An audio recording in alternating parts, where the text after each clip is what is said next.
Birinchi mana onlayn magazindan, sochim aytsam bo'ladi o'sha. Onlayn magazindan boshlaganman qizlar. Endi menda udachniy bo'lib qolgan, 1 oy deganda, ровно 1 oy deganda magazinimni offline ochganman. Magazin o'sha arendaga olib, menda udachniy bo'lib qolgan nimaga? Chunki menda o'sha Instagramda podpischiklarim bor edi. Shunaqa, no, o'sha payti yopishib qoldim. Bunaqa bilasizmi, bunaqa qaranglar, sochim ham ketishini. Naqboma.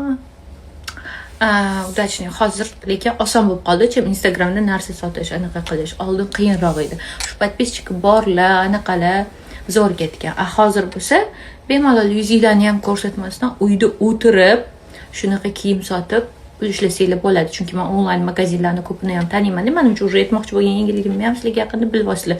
Gaplarimdan onlayn magazin ishlatadigan meni tanishlarim, menga reklama beradigan tanishlarim ko'pda. Oyiga вообще eng kamida $1000 topishsa kerak uyda o'tirib.